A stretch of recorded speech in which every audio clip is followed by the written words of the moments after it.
This is the Strike Mash Boil podcast, presented by the Merrimack Valley Homebrew Club.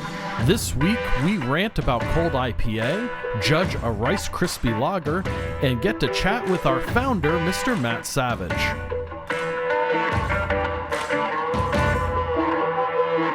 Welcome back to Strike Mash Boil. I'm Marco, president of Merrimack Valley Homebrew Club, and I'm joined by my co-host, Phil. We've got a great show this week. The founder of the Merrimack Valley Homebrew Club, Matt Savage, is here.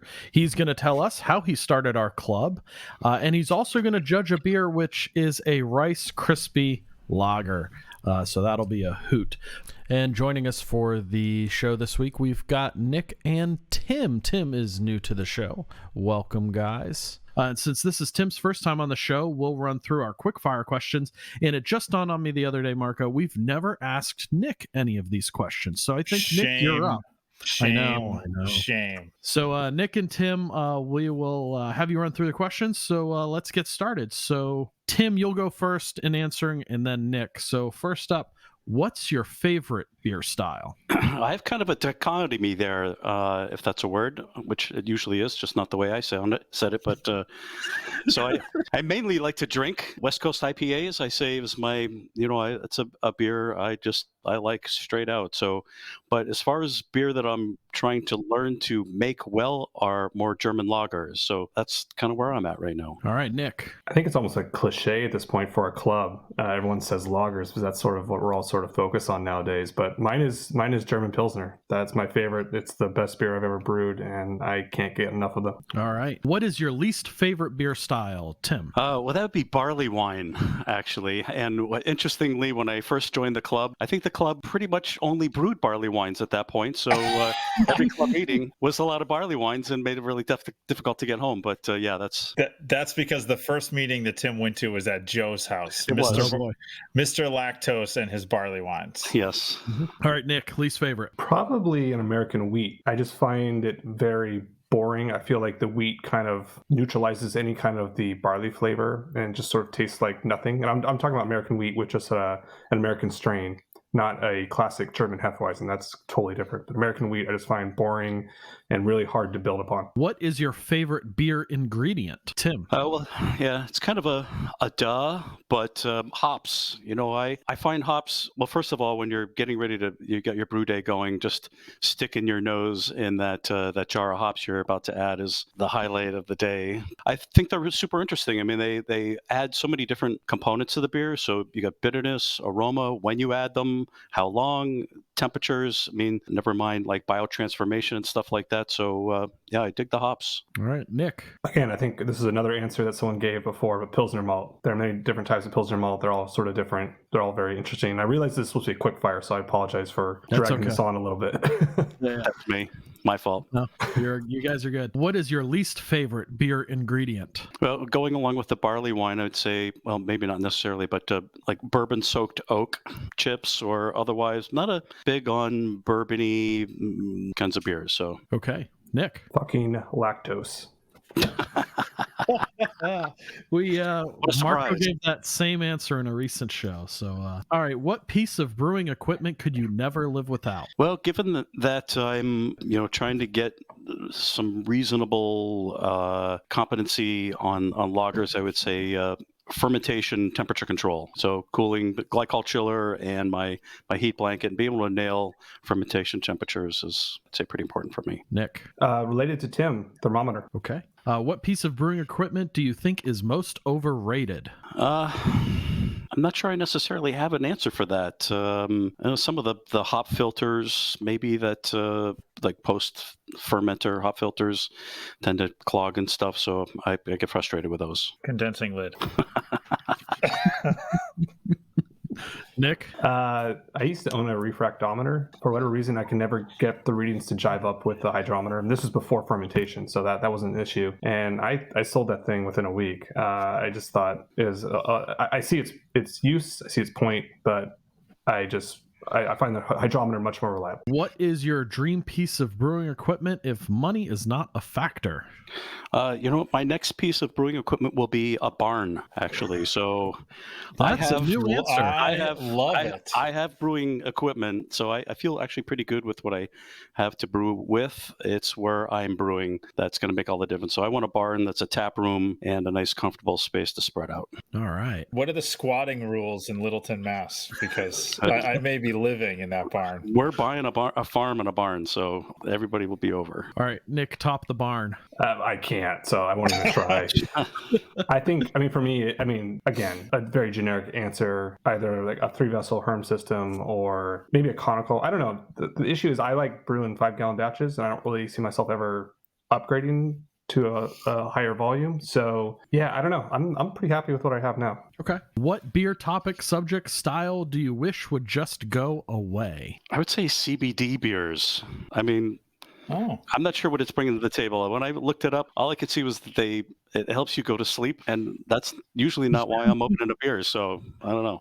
Okay. I don't get it. Nick. Yeah, I don't know. I kind of want to change my answer about my least favorite beer style. So the one just sprung into my mind that I wish would go away. It's the milkshake IPAs. I find the combination just absolutely disgusting, awful, waste of time. But if it was still 4 years ago, I'd say brewed IPA. Again, that's gone now. So one of those two. Okay. What is your desert island beer? I can't buy it locally, but I would say Russian River's Blind Pig. It's a great one. Drink pretty regularly, so yeah, I would dig that. Better than Pliny the Elder. It is, I think. All right, Nick, you're up. Man, that's really hard. Desert Island. I would probably go with the beer that got me into craft beer, which is Weihenstephaner Hefeweiss. Okay. Classic. All right, when you aren't in the mood for a beer, what is your go-to cocktail? I have to blame my brother who lives on the West Coast for my current tiki drink craze. So totally into the tikis. Yeah. Literally, like when we did this with Phil, he said his was the tiki thing, and I was like, "What the fuck is a tiki drink? Like, what is that? Is it pineapple juice and rum?" How do you not know?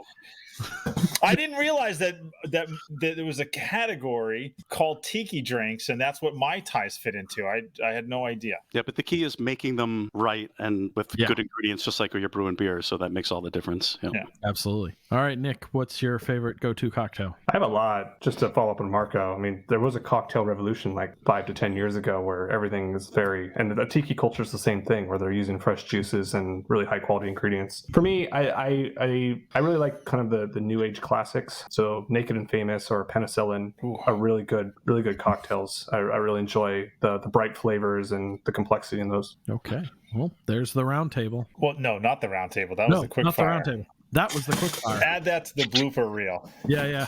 All right. We've got a little bit of a rant, and our rant is going to be on something rather topical and relevant. An article got posted in our private Facebook group, and coincidentally, almost the same day, I got a text from a brewing group that I'm friends with about the same thing. It's called, and hold your butts, Cold IPA. So this was in the Washington Beer blog on February 11th, a new style of IPA. A couple breweries, Wayfinder Beer and Ecliptic Brewing, have come up with this crazy ass concept called a cold IPA, and they think it's a whole new beer style, and it's a crisper version of a cold IPA. Now, guys, I want you to just settle down. I will tell you what this is.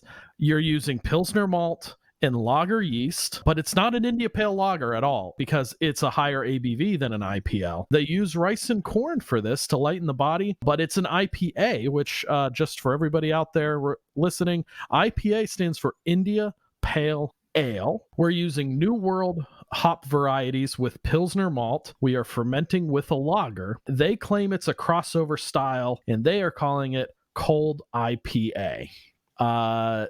Marco, help, because I'm at a loss. Phil, there is so much fucking wrong with what you just told us about that I can't even wrap my head around it. Number one, as you said a second ago, IPA stands for India Pale Ale.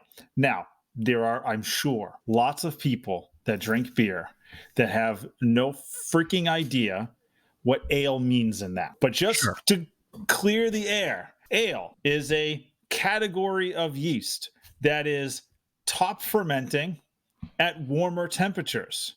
A lager, which is another category of yeast, is bottom fermenting at colder temperatures. That's why it's a lager, a crisper beer. That's why their ales more not effervescent, but more esters and fruit characteristics because of the warm temperatures and fermenting. Crispier. Yeah, that too.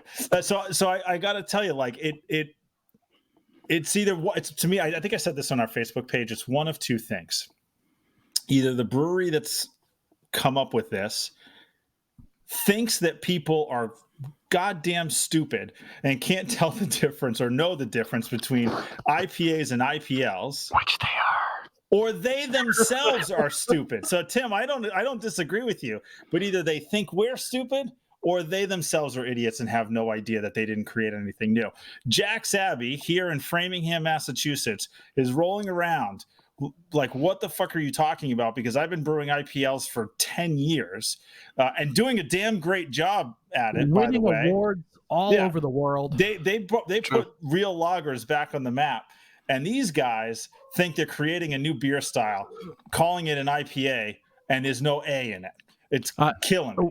So I'm looking at Nick here because we've got a video chat thing going, and he is turning shades of red I have never seen. Nick, I know you've got an opinion. And we're dropping this on Nick. So Nick's kind of hearing this for the first time, and everybody knows he is our national BJCP judge, so I'm sure he's got some colorful remarks for us. We were recording something else. It ran a little long, so we had to throw in something different. So, we picked this. Nick, what do you got? I may surprise you guys. So when Marco was talking about this, something that came to mind, another controversy that happened, probably longer than 10 years ago, the black IPA. Let's talk about that for a second. Black ale, you mean an American stout? Ale. Pale black. Makes zero sense. So there's a precedent for this, and I guess that has more of an excuse because the naming convention was probably stupid, but like the beer itself was relatively new. I mean, I'm sure there's a history of really hoppy black ales that were made in the past, but with generally the American hops, that was sort of a new style, and the naming convention was ridiculous. People are calling it Cascadian Dark Ale, Black IPA. I'm sure there are others that aren't coming to mind, but there's this precedent of naming hodgepodge mess. Yeah, the contradictory terms, right? They make no sense. This situation is different, though. As Marco said, people have been doing IPLs forever, even before Jack's Abbey. This is insane. I cannot believe this is a thing. The only thing I can think of is just marketing, because it makes zero sense. Again, I can't imagine people are that stupid. Maybe they are. I don't know. But I feel like nowadays, the people that buy this type of beer, they're smart. They should know this. I don't get it. Well, I think I mentioned this on social media, on Facebook, is another part. I mentioned the whole people being stupid thing, but I also mentioned that what we know in the beer world right now and how beer sales trend and how the consumer reacts, IPAs sell. IPLs don't. Yeah, probably not. Yeah, not as much anyway, right? I mean, there was a time where Jack's Abbey, I mentioned them a little while ago, was doing something that seemed different. So they really brought light to lagers and how great of a style that is, and they really Americanized it and did some really wonderful things with lagers. And Hoponius Union, Mass Rising, Kiwi Rising, like these are just phenomenal hoppy lagers. So they put them on the map again, but again, they faded off. People are going batshit crazy over IPAs and these big fruit bomb hoppy beers. So when they see anything that doesn't have IPA on it, people aren't going out and buying it. So I can only assume that the biggest part of this is IPA sell. Call it a cold IPA. Brew it like a fucking lager. It is a lager. I don't care what you're saying. It's an IPL. But if you want to sell it, call it an IPA. If they really want to sell it, it needs to be a Kveik fermented New England cold IPA. That's what I'm holding out for. Don't forget the double dry hop. In that Yes. case, it'll only be fermented at 80 degrees. That's the cold Kvike version instead Exactly. of 95. A Yeah. Nisipia. I just feel like you could take any style and just call it whatever the fuck you want for marketing purposes to sell more of it. Like it's so like I could brew a German Pilsner and call it a German IPA. Why not? Who fucking cares, right? It's a German IPA. That's what it is. And now I'm going to sell more. I mean, it's the same thing. It's just stupid. It's just making up terms for marketing purposes. I would agree with you if that's all they were doing. If they were just putting it on their cans, if they were just putting it like we've got this cold IPA on our brewery sign, but these guys are like putting out their press releases saying we've invented a new beer style. And it's Like, more that's than the one stuff brewery that's, like, together. Yeah, it's I mean, just stupid. Just call it a hazy poppy lager or something like that. At least then you covered the bases. But that probably doesn't sell either. Well, I see here on the website they said that they're using the word cold to imply that it'll be crushable and drinkable.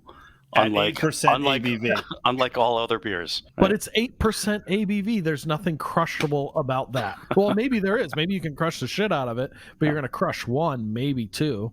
That's And the end of your Before day. it crushes you.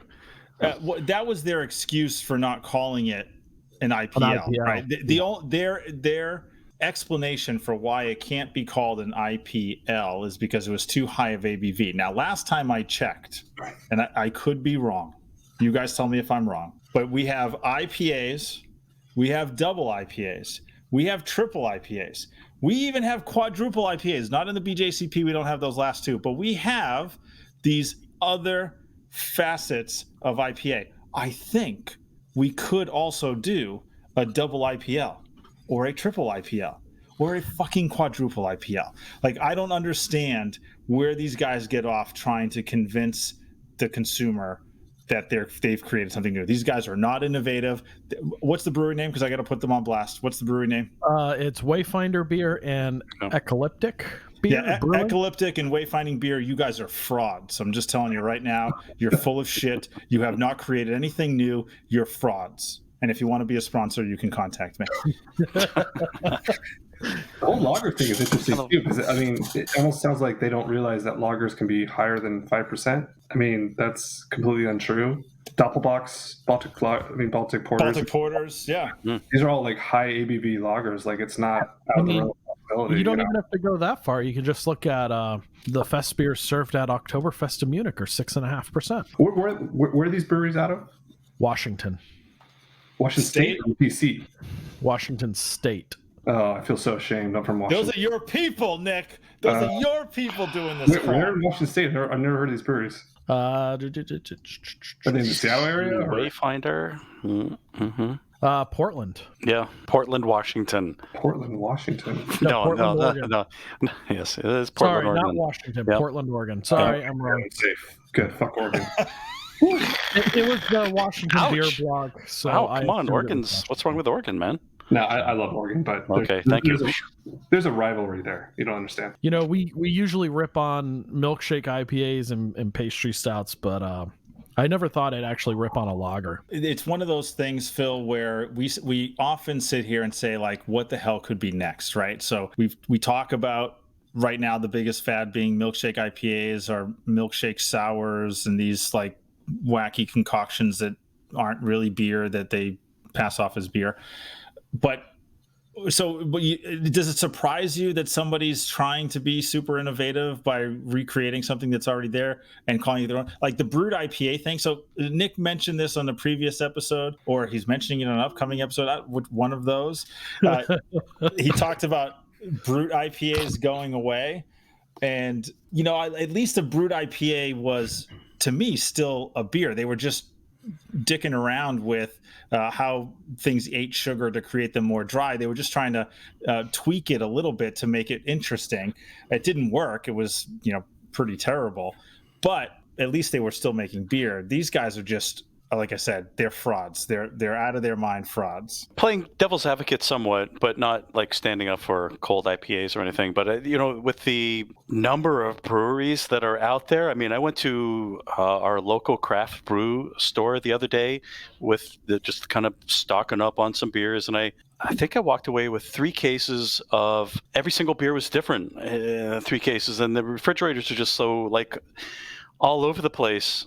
Like, how do you find a way to stand out? And I can see where there's, competition to find some way to bump yourself out as a brewery. And so I don't blame them for being, trying to find a way to market and stand out, but not at the expense of, I guess, just pulling the wool over people's eyes and stuff and making shit up. I don't know. Tim, I can't wait to go into craft beer cellar and get a cold IPA sitting on the warm shelf. That's what I can't wait to. Yes, to right, exactly. That'll be awesome. In the sun. Right. Right in the windows. That's what I can't wait for. And true story though, Tim, if you want to open a brewery and almost guarantee that you're going to go off in the sunset and die a slow death, put your stuff into distribution and have it in liquor stores, because you'll just be lost in a sea of beers. Yeah, it's so tough. Yeah, I can relate. Well, not relate exactly, but Other breweries aren't pulling these kind of shenanigans. You know what I mean? So I don't know. There's how many breweries opened the past 2 years? Thousands of breweries, and no one's come up with stupid bullshit like this except these couple breweries. Yeah, but Nick, seriously, can you? So this is why I picked so many different beers going into that store. It's like, how do I know what's maybe a standout, awesome, new, whatever something? There are just so many of them. How do they float to the top? And I'm not saying that that's the right way to go about it, but there's probably a million fantastic brews out there that we have no idea of, just because they're lost in the shuffle of that giant mix when you go into the store. So my conclusion is they all taste the same. So it doesn't matter unless it's some crazy beer. All the pale ales are going to taste relatively the same. They're not going to have one that's going to stand out. Buy local. That's my recommendation, because at the end of the day, these breweries that are sending cans from California that have been sitting on the shelf for 8 weeks in the warm sun are going to be shit compared to cans coming from your local brewery. So I don't mean to harp on Tim here, because Tim is interested in trying all these beers. That's awesome. The answer is it's a saturated market with beers coming from all over the place, and honestly, if you lined up 10 pale ales from breweries from across the country, there's not going to be one that stands out. They're all going to be decent, good, assuming they're all quality brewers. Yeah, assuming. Yeah. But even nowadays, most are. I don't know, with the technology and the knowledge that's out there, it's pretty rare you have a real shit brewery producing real shit beers.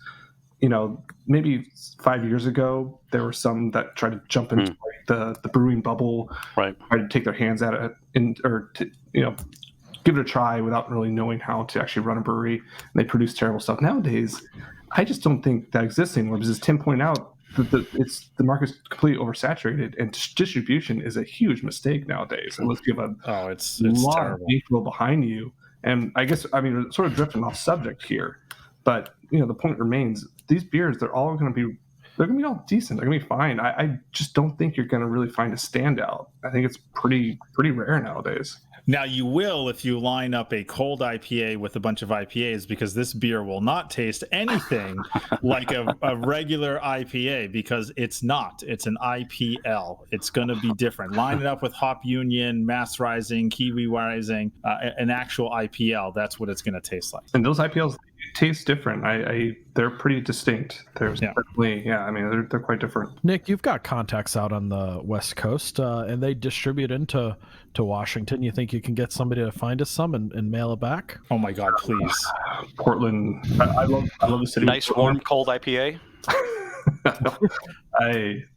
No, I can't do it. Sorry. So, Marco, the highlight I just read is they are having a virtual release party on Zoom on February 25th, 5:30 to 6 p.m., which is probably, I don't know when this episode's going to release. I think that might be before this episode, but for us recording, if you got nothing better to do at 5:30 Pacific time, Phil, we should reach out to them to see if we can get beer so that we can participate in the Zoom. We'll tell them we have a podcast and we'll review it and see if they'll send it to us.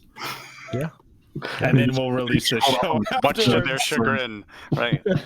Right, this episode won't be out yet, and So they won't hate us. They might actually sponsor us for a half a week before they heard Marco go off the rails. exactly. Oh. Yeah, we'll see what we can do. And if we fail, then sorry, you won't ever hear anything more about it. Well, I think that does it for this rant roundtable. Guys, thank you so much for taking the time to get into it and it being a little off the cuff. We appreciate it, as always, and we look forward to doing it with you guys again. If you like what you've been hearing on our show, hit that subscribe or follow button on your podcast service. And if you have any ideas or feedback for us, leave us a review or shoot us a DM on Instagram at StrikeMashBoil. Or join the conversation in our Facebook group, facebook.com/groups/MVHBC. All right, time again for this week's beer review. Each week, we're going to judge a beer submitted to us by a member of the Merrimack Valley Homebrew Club or from one of our listeners. Our guest judge is going to walk us through the judging process as if this were a homebrew competition, and all they know is the category of the beer, which this week is 34C Experimental Beer, and the base beer is 1B American Lager. Now, for beer submitted to this category, the brewer has to give us some more details. And so what he's provided is, this is a Pilsner malt beer with flaked rice, carafoam, melanoidin, crystal hops, and fuck me, Rice Krispie Treats. Jesus Christ. No, time out. I'm sorry, what? Rice Say Krispie that Treats. say that last part one more time. Yeah, it's got Rice Krispie Treats in the mash. Is this like a Marco Phil troll entry? It must be. I don't know. What is this thing going to look like in my fucking glass? So the rest of the vital statistics, OG is 1061, final gravity is 1011, 14 IBUs, SRM 4.2, 6.6 ABV. Jesus, I can't believe we're doing a Rice Krispie beer. Yeah, I'm sorry. It's my turn to go next, right? I'm at a loss here that we're doing a Rice Krispie beer. And I think that this is legitimately just to screw with Marco. So thank you to the entrant for this one. All right, but joining us is founder of Merrimack Valley Homebrew Club, Matt Savage, who also is a BJCP certified judge. Matt, welcome back. Yeah, thanks for having me. All right, listen, dude. I'm sorry that you're the one that has to experience the Rice Krispie beer. Like, we should be doing this to Nick, not Matt. I think Dana would enjoy it too much. So yeah, this has Dana Oliver. Now I'm gonna pour this in my glass. I'm hoping it doesn't look like there isn't like marshmallows floating in here, or just I hope it doesn't look like that. I'm just really nervous about it. But while I'm doing that, Matt, why don't you just kind of give us the rundown? A couple of things here, like what's the purpose of 34C, and then give us a brief description. They gave us the base style, which is 1B American Lager. So just kind of give us the rundown on those. Yep. So the base beer would just be an American lager, Budweiser, Coors Banquet beer, that type of thing. But then this category of 34C is kind of a catch-all. It's really the brewer has in mind a base beer, but then that once they add whatever they want to add to it, doesn't really fall within a style. It's similar to category 23 that we used to have in the old BJCP 2008 guidelines. And that was pretty heavy in competitions before they added all these new categories, but now they still have this catch-all one. So basically what the brewer has in mind is just something that they think is going to work. So judging this category is difficult because you can't judge it as a regular base style beer like they do with especially Belgian style categories and stuff, where they have a base beer, but it still generally falls within those guidelines with some special pieces they wanted to add to it. Whereas this one, it's basically just if it's at the judge's own perspective, if they think it works, or if they think it tastes good, or if they even think it's a beer at this point. I mean, it's really subjective. So this category is hard for the brewer as well, because if you get a judge that just really hates what you did, I mean, it's difficult for them to judge it well. So that's all right. That's interesting. So you're a judge sitting at a table. You're reading the description. You haven't looked at it. You haven't smelled it. You haven't done anything. Just based on that description, you're saying that a judge could already have this, determination of the beer because he just didn't like what you did. I mean, we were just crapping on it because, we've been on this kick where we, have these beers that are designed not to taste like beer. And I can say, if I'm looking at this beer, this looks like a beer. So this is not what I was expecting to pour in my glass. It is a crystal clear, looks like, a Bud Heavy in my glass.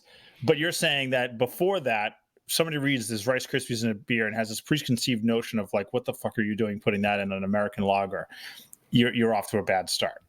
Yeah, that can certainly happen. But luckily, usually you'll have at least two people, sometimes three, as a committee doing your beer. So even if one person is like, "Oh, this is shit. This shouldn't be a beer. You shouldn't be adding this to a beer." Hopefully, the more senior judge will be like, "Well, we at least have to give it a shot. Like, you can't just crap on this beer before we even opened it or tasted it or anything like that." It might work. I mean, it sounds silly, but lots of beers now are silly that you get from breweries. Yeah, and I don't think we've talked about this before, Phil, but a general rule in competition is that there's going to be like a margin, like an acceptable margin between judges. So, if a judge scores the beer a 35, the other judge couldn't score the beer a 19. Correct. Yeah, usually whoever's organizing the competition would set that plus minus. A lot of times it's 6. It can be a little bit more or less than that. And there's also usually a minimum score that you can give, 19, 17, sometimes 20. It all depends on, I guess how nice the organizer wants to be, or, what they decide, because, the person put the time in to brew the beer, paid the entry fee, wants some constructive feedback. So if you give someone a 20, they're expecting a lot of feedback on what exactly happened with this beer and how can I make it better. Yeah, and for those listening, the Merrimack Valley Homebrew Competition, our standard rules is nothing below 19. That's our lowest, and it's a 5 plus minus margin for the judges. All right, so it's crystal clear. I can't wait to have you try this and talk to me about it. Why don't you kick us off with the aroma? Yep. Yeah, the aroma. I mean, I almost got like a sugary, like vanilla hint to it, but it's pretty mild. There's not like a lot popping out in the aroma itself, I don't think. I don't know if it's just me. I see what you're saying with the sugary vanilla, but I feel like I get like a hint of soap, like a hint of dish soap. Yeah, it's almost like an artificial flavoring, like kind of aroma. It's a little strange. But I mean, besides that, the soap thing, I can see what you're saying. Probably safe to say, we don't know this for sure, but probably safe to say that the Rice Krispie treats that were used in this are probably like the pre-packaged processed ones. I doubt that he like made his own. Yeah, homemade ones. I doubt that's the case. And so there's a lot of stuff in Rice Krispie treats that's probably not all natural organic ingredients. Yeah, for sure. Yeah. But I mean, the aroma by itself, I mean, I'm not loving it, but I don't think it's off-putting or anything like that. So I'd probably be mid-level in the aroma. Yeah, because I don't think there are like flaws. Like, I don't think there's anything wrong with how it fermented. Yeah, from the aroma, yeah, I'd say it smells like a clean ferment.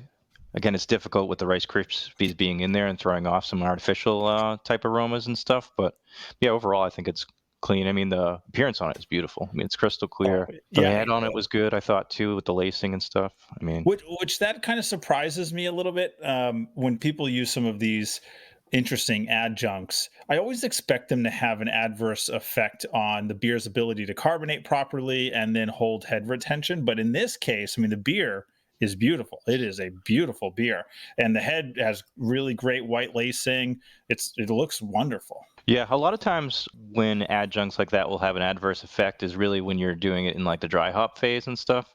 If you're doing it in the mash or the kettle, there's at least enough time for yeast to drive out some of those during fermentation, or your hop breaks and things like that, or even just filtering it out while it's still hot before it's going into the fermenter.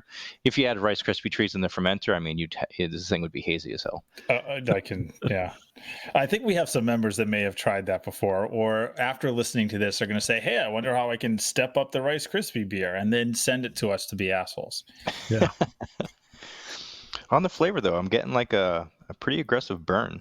I don't know if it's like alcohol burn. Yeah, it's pretty. I think it's pretty aggressive. You can feel it in your chest. Well, I was going to ask you about that because we've. 6.8. That's way too high for the base beer style as well. And that's what I was going to say. Is we've talked about this before, where we've gotten referenced beers to like say an English mild, and the beer was over 7.5%, and an English mild is supposed to be like 3.5.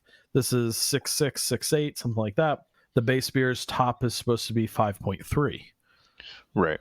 And Yeah, there's I mean- nothing to hide the alcohol behind. So that was the first thing I got when I took a sip was the alcohol. Yeah, and it's almost got like a, now that I'm tasting it too, I think the aroma I was getting was not vanilla, but more like marshmallow, like fluff, like they would use in like a fluff nutter sandwich or something like that. But Which the makes burn- sense. The Rice Krispie Yeah. beer, that's a good thing. But I mean, yeah, I think the burn really takes away from the drinkability of the beer too. And then with the base beer being American lager, you really want this to be crushable, and still being this, the catch-all category. You can't do everything by the base, but I mean, if it's the hotness is detracting from the drinkability of the beer, I think that's a ding on the beer itself. I also find it to be extremely sweet, almost sweeter. I would say sweeter than what the final gravity indicates at 10-11. It seems way sweeter than that to me. And then like it's odd. I can't pinpoint it exactly, but I almost taste butter, but not diacetyl butter, if that makes any sense at all. Like it doesn't taste like diacetyl, but it almost has that buttery, like I think about if I was making Rice Krispie treats and was melting butter and marshmallows, sort of that butteriness of it, that sweet butter is almost what I'm getting out of it. Yeah, I think it's definitely cloying, and the mouthfeel is similar to when you get like a diacetyl, like it's you can still feel like a slickness on your tongue, but I think that's the artificial like marshmallow flavor that's still just coating your mouth. I don't think it's diacetyl. Yeah, no, I don't either. Yeah, in there, but yeah, no, I agree with you. I think it's hot and overly cloying for my taste at least. All right, so then overall, what do you think? Overall impression? Yeah, I'd probably be, just because it's so hot, I'd probably be at a 30. It's generally within the style. I mean, if it was, I think it's out of the park as far as, the base beer as far as ABV goes.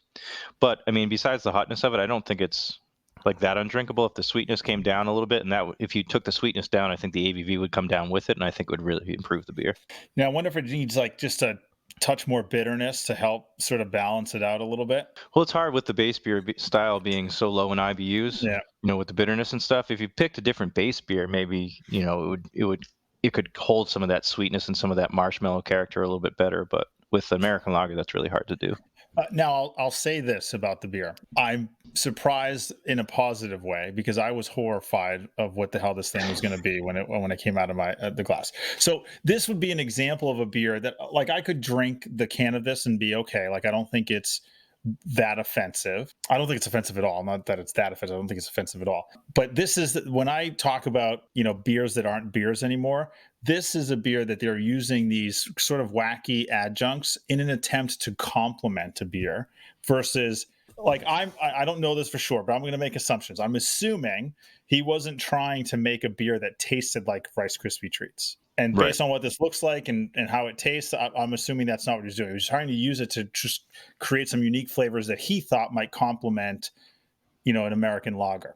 And so that to me is an appropriate use of adjuncts, right? That's the way to do it. You got to, because I have no problem with adjunct beers when it's complementing the beer. Yeah, for sure. I mean, a slight hint of marshmallow or a slight hint of vanilla in an American lager, if it was very mild and didn't bump up the ABV so much, I think it'd be complimentary for sure. Yeah. All right. So I think that wraps up another one of our judging sessions. Again, Matt, thank you so much. We had a unique one today, so I'm glad that you got to do that with us, and we look forward to doing this again with you. Yeah. Thanks, guys.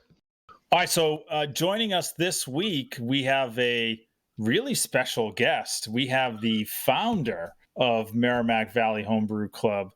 We like to call him Mr. Matt Savage because he started it all for us. Matt, welcome to the show. We're so excited to have you with us. Oh, thanks for having me. Sorry, I wasn't sure. Yeah, that was your cue. Yeah. The guy's not, like, holy crap, he's not even paying it. He's like, God, he's like, I can't believe they dragged me out to this. My bad. I'll get it next time.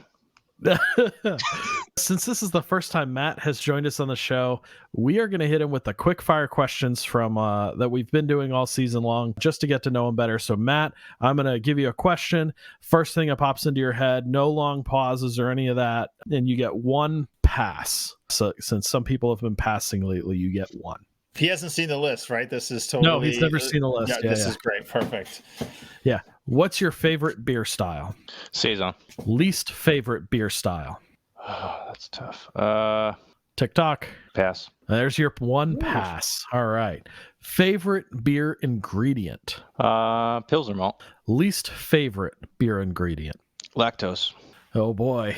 Like, he's in the right club. He's yeah. you know, Yeah. like, obviously Well, in the right place. I don't know. We do have Mr. Lactose in the club. That's All true. right. What piece of brewing equipment could you never live without? pH meter. All right. What piece of brewing equipment do you think is overrated? Those automated digital refractometers. Oh, fuck you. No, that's, you know what? Valid. They don't even read properly. Anyway, we're getting distracted. Go. Let's see. Where am I on the list? What is your dream piece of brewing equipment if money is not a factor? A jacketed conical. I mean, they don't even make those less than like 1 barrel. Yeah, that's fine. Okay. Call it a All right. bright tank if you want. Yeah. Sure. What beer topic, subject, style do you wish would go away? Milkshake IPAs. What is your desert island beer? Oh, wow. Terrace Boba. Oh, interesting. Interesting. I would have guessed like Anna. I mean, that would be a good one too. Yeah, Yeah. All right. When you aren't in the mood for a beer, what is your go-to cocktail? Straight bullet bourbon. Bullet straight. Okay. Listen, you know, to steal a line from Step Brothers, did we just become best friends? Oh, you want to do karate in the garage?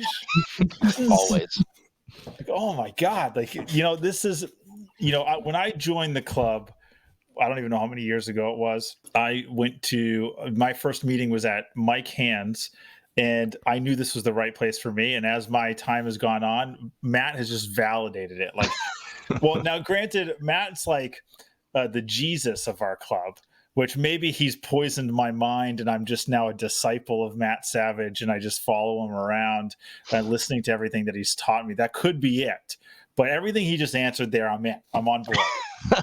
Yeah, the bullet bourbon. I mean, I have a bottle of bullet bourbon, but I think I go through my bullet rye faster. But hey, we're in the same brand, Bullet. Yeah, all those are good. I mean, Bullet Rye is the ultimate mixer rye. Yeah.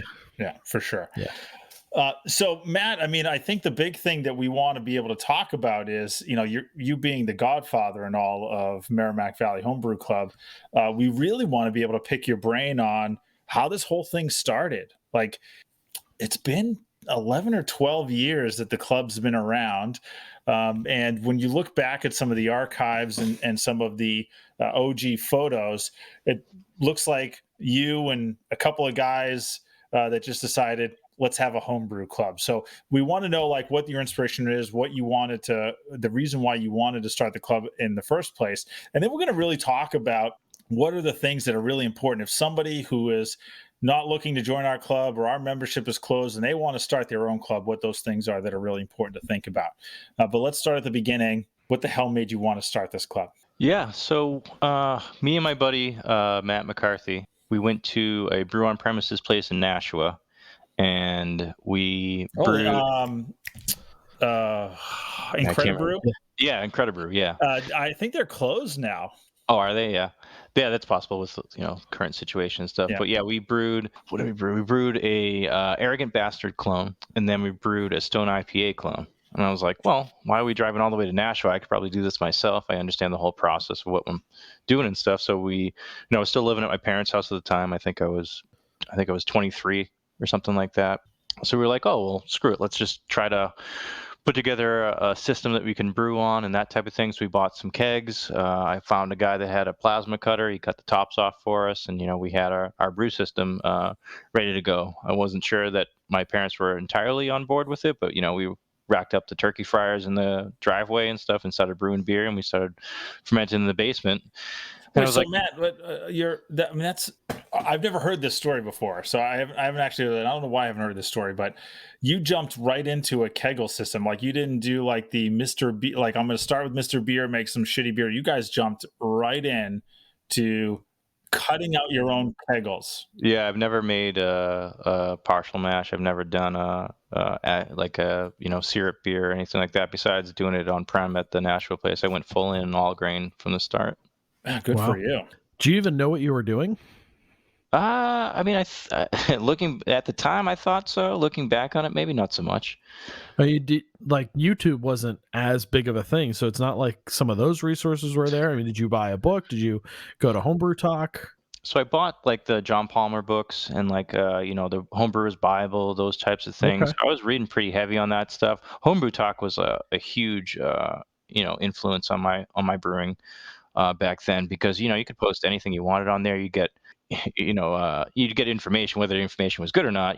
That's to be said, but it was helpful just to know that there was other people out there. And then when I did that, that's when I started thinking about the club. I was like, there's probably people out in this neighborhood or whatever that also want to brew. The closest homebrew club at the time was Boston, and BFD way up in Manchester, and then Foam out in Fitchburg. So I was like, there's really no homebrew club in this area. So I think it's a niche that we could probably fill ourselves, and just get some guys together that wanted to brew some beer and learn from each other type of thing. The way you just described it seems like a pretty quick jump from starting brewing to I want to start this club. How long were you brewing before the idea of let me get some like-minded folks together? Probably like 4 to 6 months. Wow. Man, yeah, that's pretty impressive. I mean, it's and to your point, I mean, like this stuff is pretty common nowadays. 12 years ago, 10, 11 years ago, whatever it is, not so much. So it starts off with you and your buddy. I'm assuming your friend also joined the club because you guys started brewing together. How did you go about finding other folks that were interested? Yeah, it was basically all on Homebrew Talk. Homebrew Talk had a page where you could post that you had a homebrew club and that type of thing. And I want to say that our first meeting was at the Tap up in Haverhill. I want to say it was me, my buddy Matt, and like 3 other guys or 4 other guys I'd never met before. And we just all sat at a table there and chit chatted or whatever, trying to see if we're a good fit for each other and stuff. And then it worked out, and those people were members for years after that. So I mean, it was just all kind of happened organically. I didn't force anything. I didn't try to be anything that we weren't. It was just like a couple of guys talking about beer. As time goes on, there's some momentum that's sort of carrying behind this thing, and you're getting more interest, and all of a sudden you're not 4 or 5 guys meeting up at a bar to have a few beers and talk beer. It's becoming like an organized thing. Yeah, it was crazy. I mean, I still don't understand how it all happened. We went from like 4 guys to 20, like super, super fast. All of a sudden, like everybody, we had to figure out, we couldn't go to bars anymore because we couldn't fit all the tables, and trying to split up a check between 20 guys was like a nightmare. Yeah. No. So we started having it at people's houses and stuff. And really what I think got us the most members is I had like a big cookout at my parents' house around the pool, and I just said, anybody that's interested in the club, come on this day type of thing. And we ended up having like so that was Mike Switzer's first day, and we had, I want to say, probably 20 or so people with their families and stuff, and we just all kind of chatted or whatever to see if we'd get along, and it worked out. And then for the most part, all those people, Alec Bull, he was there that day. That's some of the OG members were there on that day. Again, you have to, early on, it's this idea, it's this theory you're thinking about. I'm just not really organizing, but getting some folks together, and all of a sudden you got 20 people showing up to want to be members and want to do this regularly. How does the thought process of now, again, you're automatically out of the gate as the founder leading this group. So how are you thinking about organizing it, pulling it together, making sure people understand what's going on, what to do, communicating with the community, doing all that stuff? Yeah. So my initial idea, because when we had that many people, it was difficult to kind of keep everybody on track as far as how the meeting was going to go, without, a lot of times early on, it would just, change it to like a beer share, and then where there wasn't much, information being spread across, there wasn't that, that type of thing. So the first thing that we did was a big brew day. We did it at one of the members' house up in Newburyport, and we bought a Jack. Was that Switzer's house? No, that was Dave Pompeo. He was the original webmaster for the website. Yeah. But we bought a second used Curio barrel from Allagash. And we were like, all right, well, screw it. We're going to brew 60-something gallons of beer on this day, Imperial Stout. And we're going to fill this barrel, and this is going to be how we're going to get the group together.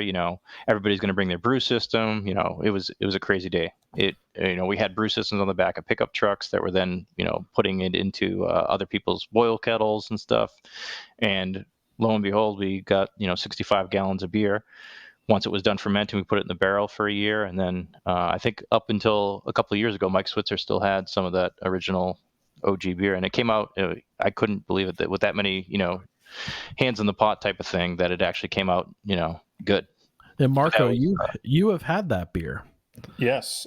He brought Switzer actually brought it. Yeah. Yeah, Switzer brought it to HomebrewCon, and we had it at HomebrewCon in Providence right before club night. Yeah, that was my original recipe. That was my original Russian Imperial Stout recipe.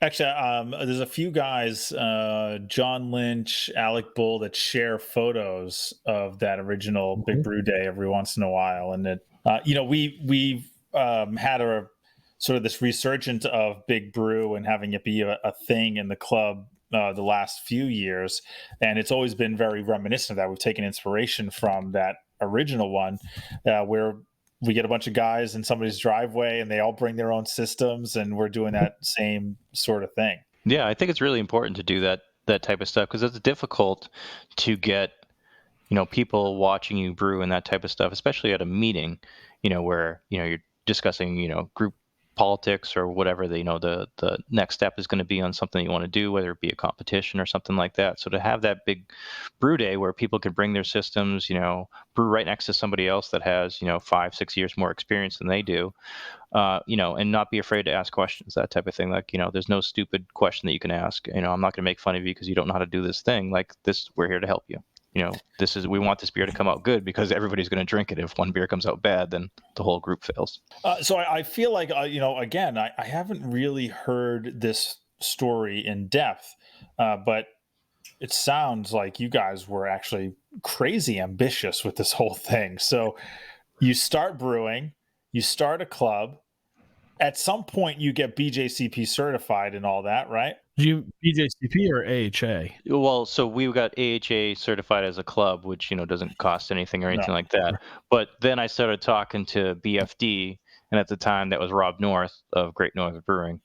He was the president up there, and I had judged or helped out at his competition. He's like, you should just get certified. It's easy. There's actually a test this Saturday. We have an open spot or something like that. And I was like, all right, well, I haven't studied or anything. What do you think? He's like, beer, you can do it. So I went out there, took the test, got certified, and then from that point, I was like, well, now I want to do my own competition. All right, this happens in what's the period of time now? So from like a year and a half. Jesus, it's crazy. That's crazy. Like, you go from starting the club, explosion in membership, getting BJCP certified, and now you're like, I'm going to host my own competition. Yeah. I mean, I felt like I knew enough people in Lowell to be able to get, because we didn't have any money. We didn't have many paying members or whatever. It wasn't strictly enforced, because I didn't want to push people away at that point, because we were so young. So I was like, whoever wants to come to the meetings and stuff. The only thing is, so then we got, on the group grain buy from BFD. I was like, all right, well, paying members are the only ones that can get on that. If anybody else wants to come, whatever, it's fine. I don't care. As long as it's going to be a community that everybody's going to be comfortable with, that's fine. But then we were like, we want to start getting some money for the club, but also give out to charity and stuff. So I wanted just to do a competition, because there wasn't any competition in all of that area. The closest one was Boston and BFD. So I knew the GM of Cobblestones in Lowell. So I just floated the thing. I figured I'd get shot down immediately. And they're like, oh yeah, that's fine. I was like, can you guys do food too? They're like, oh yeah, no problem. You can have the space for free, food for free, whatever you want. And I was like, you don't want anything from me at all? Like, nope, it's fine. This is exactly the type of thing we like. And I was like, all right, if you say so. So then I put it out there. I put it on the AHA website. Granted, so I am the only person that is organizing this competition. I didn't think to ask about, drop-off spots or anything like that. You had never organized a competition before, never been involved in the organization of a comp? No.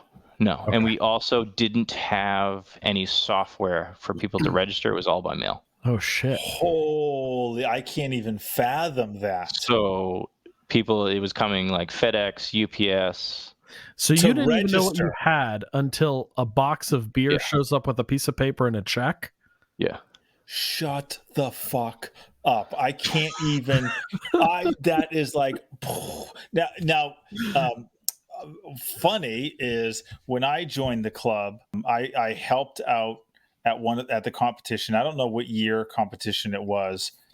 Maybe the second or third. It was at Cobblestones, and I set up myself up as a guest judge, and I had a bunch of beers in there, and it was upstairs on the second floor and all that. But I remember by then there was already software, so I can't even think of what it was be like. Yeah. So sorry, the first year, Dave Thomas he put a thing in there that we had a number, but we had no way of taking the payment, and we had no way of knowing if that entry was actually going to show up. So everything was done by check or cash, but we did have an entry number to link back to what we were expecting to come in. So the first competition, I think we had like 200 and something entries, and it was a complete shit show. It has to be. Oh my God. I organized the competition, I organized the judges, and I also organized all the entries because I didn't think we were going to get that many. I was like, we'll get 50. It'll be no problem or whatever. So 200 and what, 2 bottles each? Something like that? We did 4 bottles. 4 or 3 bottles. 3 bottles. I'm sorry, 3 bottles. Yeah. So you had 600 bottles of beer. Yeah, in my daughter's room. She had to sleep somewhere else. That's amazing. Yeah. Because we were in a little house at that time. I mean, I was living in Drake at the time. Yeah. So we put them all in my daughter's room, and I was trying to organize them all by style and all that stuff or whatever. And then I had to count them all and figure out which ones we didn't actually get, so I could take them off the queue list. And then I didn't know that we were supposed to have poll sheets for judges and that type of stuff. So I just basically just put them all on the table, hope for the best. Judges were. That it didn't run as smoothly as I had hoped. Judges were probably doing 15 beers a whack for sessions and stuff. And I was also running the competition and judging at the same time. Damn, man. But we got more certified judges than we even needed, which was cool because BFD was big on help. Early on, we got a ton of help from BFD, from Foam, and from the Boston Warts. I mean, they sent a bunch of judges our way, which was cool. So we never really had an issue with judging necessarily. Is more trying to form the competition together so it would be a cohesive thing, so I'm not running around everywhere because the food would come in, I'd have to be set it up here while I'm judging, so it was a complete shit show. The second year went a little bit more smoothly, and I think progressive years went better as well. But I mean, for the first competition too, I literally just emailed any brewing company that I could possibly think of for sponsorship, and we got more than I would have ever expected. Because I was like, well, fuck it. The worst thing they could say is no, or not answer me. But we got more beer certificates. And I think More Beer gave us $150 our first year doing the competition. We got some breweries that gave us some stuff, Sierra Nevada, places like that. And then the first year, what I noticed too is Stone, for instance, won't donate to anybody that's not a certified nonprofit. So I was going to try to do that, but the cost was too high for that. So that's just something we never did with. But that was also an aspiration that I wanted when I was early on for the club, is if we ever got to a dollar value that we could possibly do that and it made sense, that would be something I could do, because that opens up a lot of avenues as far as sponsorship and stuff for the club. Yeah, we've run into that a few times, not having 501c3 status, people being because they want to write it off on their taxes and all that stuff, so it gets complicated. But the club just doesn't make enough money for it to be a worthy venture. Right. Yeah. I mean, it was far more expensive than I had originally thought. I thought it was going to be forming an LLC where it's $100 or something like that. And it's not the case at all. No, I mean, fortunately for this one, you need a lawyer to do it. Yeah. Right. That's legit. Right. Yeah. You are the founder of the club. You do all this really ambitious stuff really early on. And you're the president of the club for 7-8 years. Yeah, I think it was something like that. Yeah, I think it was 6 or 7 maybe before you guys took over. And then, it was a coup. We that's how it went down. But it's a solid 7 or 8 years. You have a bit of a change in scenery. You guys move up to New Hampshire. Some would say you are a traitor and decided to join BFD. I mean, some would say that. Not everybody would say that, but some would. But you're doing some different stuff now. What are you guys up to now?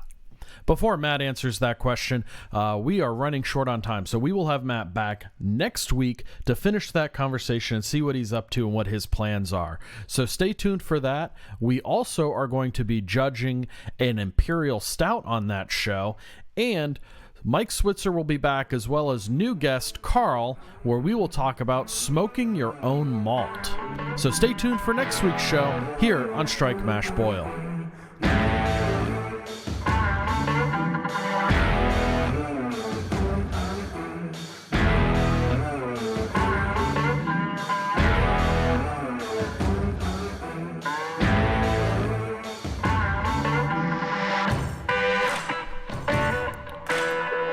The Strike Mash Boil podcast is produced by the Merrimack Valley Homebrew Club, an AHA-sanctioned club.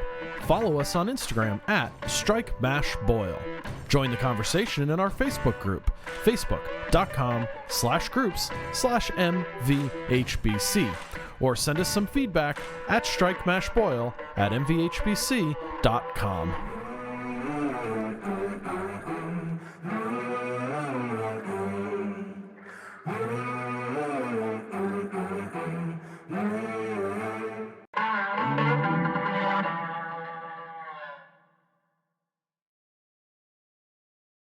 And we're rolling. Yep. Just the joining us this week. Wait, no, I'm sorry. Timeout. Yeah, we'll keep rolling. You don't want to do the. You don't want to do the welcome to all that. Scroll stuff? down to 45. Okay, sorry.